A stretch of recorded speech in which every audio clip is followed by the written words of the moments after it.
right, so today what I would like to talk to you about is what I like to refer to as Broadway's Big Three. Now, we know that throughout the 40s and then going into the 50s, the big dogs were Rodgers and Hammerstein. They had redefined Broadway. They had set rules for what we now know of as the book musical, and were the most successful songwriting and writing team that Broadway had ever seen. But as we also know, is that things don't stay the same. Things evolve, things change. They have to, especially in the art world.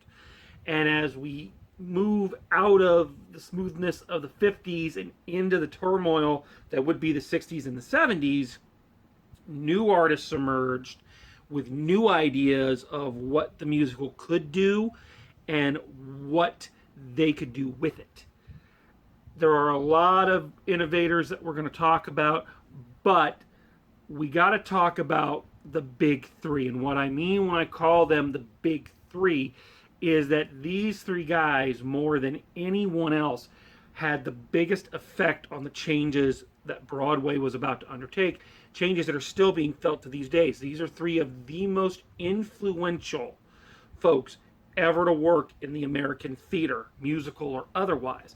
And I refer to them as the big three because they did so usually as a group. It was at least two of them in most cases, sometimes all three.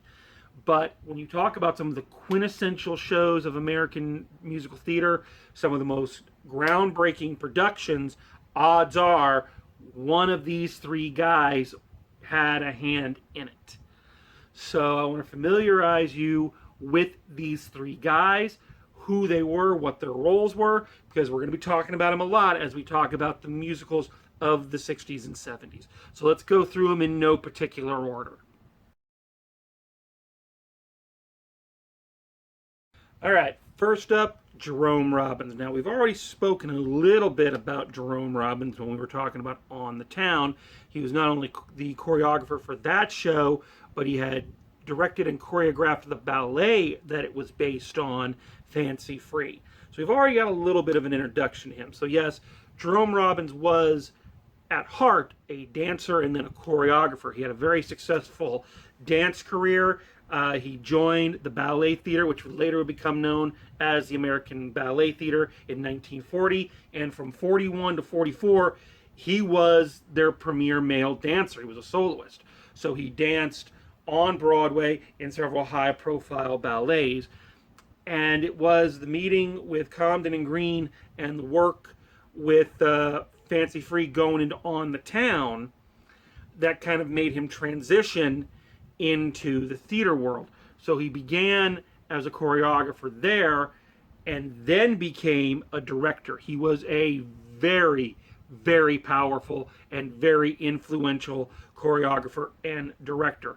We're going to talk about a lot of the shows that he directed, and odds are if he directed it, he did the choreography for it as well. He was also what you would call a show doctor. He was somebody that folks would call in on a production that was in trouble, that was sinking, and he would find the way to fix it. He had a knack for zeroing in on the meaning of the show, what the show was really about at its core, and hammering that point home, and everything he did was in service of that point. And he urged the people that he was working with, because again, what you have to understand is this is not like it is now where so many times directors are just handed the script and told, go do this. They were making these pieces. So it wasn't just he would come in to take over for a director. He would come over and collaborate with the playwrights, collaborate with the songwriters, and help mold the new show. All right. Something you got to know about Jerome Robbins, too, is he was not a nice guy. He was not a well-loved guy amongst his cast. He was very well known for chewing out members of his cast. He was a taskmaster. If you watch some of the choreography that we're going to be looking at as we go through some of these shows, you see how precise they are and how perfectly timed they are. That's because he would spend hours hammering like one move and making sure everybody did it absolutely flawlessly, and then moving on. He gained the nickname Attila the Hitler, which should give you some idea of how his casts thought of him. So beloved was he by his cast that there is a very famous story of one night he had the actors all on stage with his back to the audience, and he's giving them notes, and as he's giving the notes, he's stepping back towards an open orchestra pit, and not one actor said anything. They sat there and watched as he backed up, and fell into the orchestra pit. All right, next up, one of my personal heroes and someone that I've looked to their work many times in my directing career, and that is Hal Prince. Harold Prince, nicknamed Hal Prince by his friends, one of the most well-respected and influential producers and directors on Broadway. He began his career as a producer. We haven't really talked about the role of the producer since the days of Ziegfeld. But just as a refresher, the producer is the person who finds the money. They're the person that takes the play around and gets people to invest in it. And one of the things he was known for is taking chances on shows that other producers would turn away. What we're going to see when we start talking about some of these shows is that a lot of them would not have happened had Hal Prince not said, "I'll produce that," and then takes it and goes off and finds the money and makes these shows happen. He also had to be kind of the middleman between some fairly large egos. We talked a moment ago about Jerome Robbins and the difficulties he could have with some of his cast, as well as some of the people that he worked with. Everybody said he was a brilliant man, and the stuff always came out great, but working with him was hell. And Hal Prince usually had to be the filter between Robbins and some of these other folks trying to keep the peace. Prince got his start as a protege of a very famous Broadway actor. We've mentioned his name here and there, but never really focused on him, a guy named George Abbott.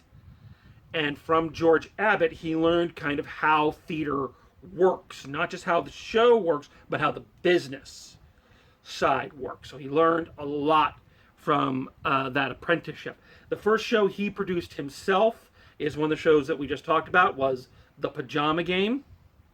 And he would go on to serve as producer on several of these next shows that we're going to be talking about here very shortly. He would then make the transition very slowly into the director role. And how this happened was, again, certain shows that he'd be producing would start to fall apart, and somebody said, "Here, can you take care of it? We can't get anybody else." So he did. Hal Prince directorially had a wonderful sense of stage picture, not just of the picture that the actors are making, but the metaphor is that the set can be as a whole. That the set can, to use a tired cliche, the set can become a character in the play, and the set can help push the meaning of your play forward. So Hal Prince had a great eye for such things, and a great eye for story and character. Just as a hint of just how influential this guy was, he directed the first American production of The Phantom of the Opera, and added things like the giant chandelier that came down over people's heads.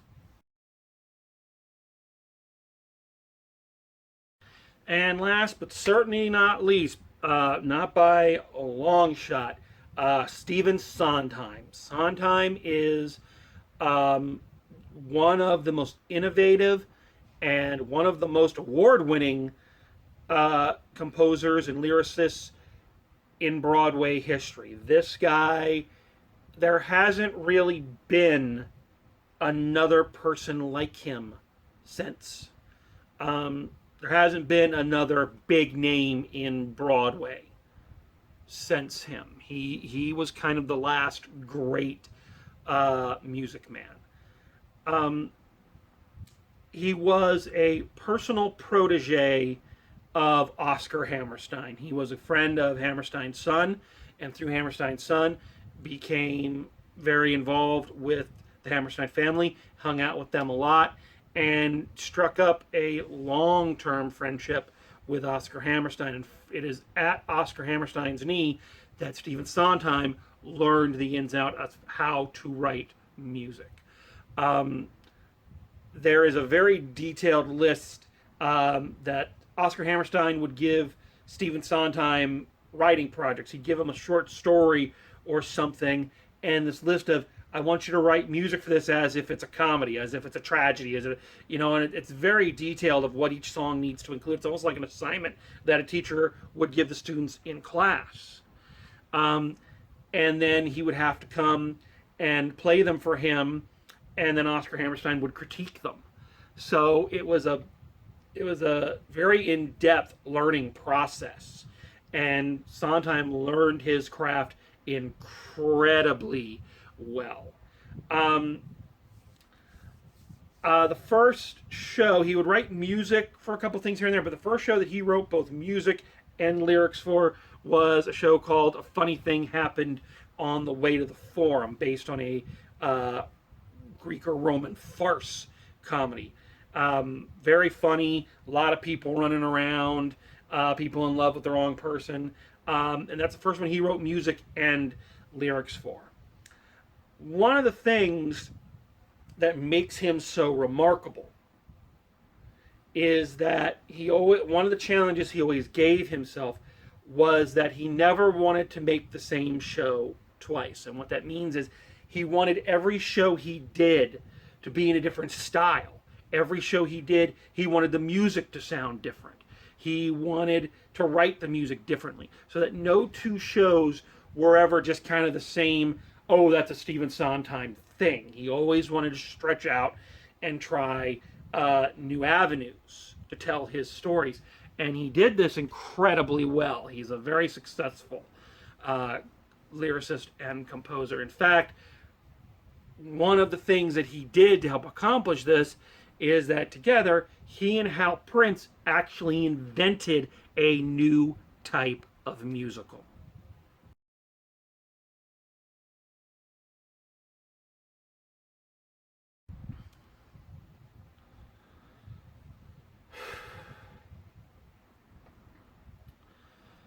So yeah, the last thing we really need to talk about before we go forward is this brand new type of musical that Sondheim and Hal Prince created together. There hasn't really been another innovation in a style of musical really since this. There was the review, there was the story musical, the book musical, and then this.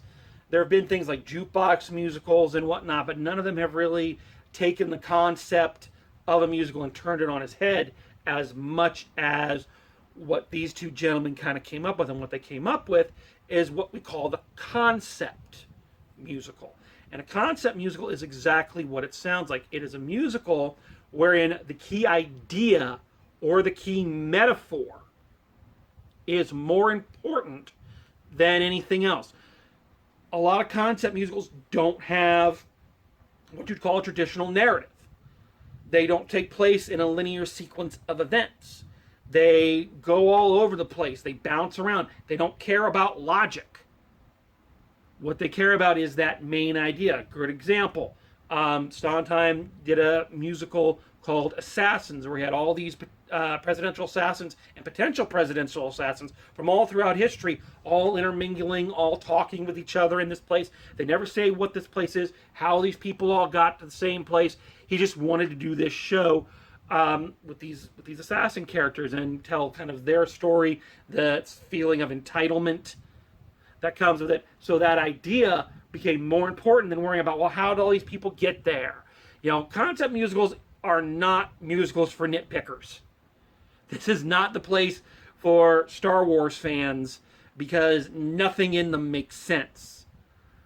They're there to kind of, I don't want to say alienate the audience, but they don't want the audience involved too much in a linear story. They want you to concentrate on the emotion or the idea or whatever. And that's going to be an important thing to remember as we go forward and as we start talking about some of these concept musicals.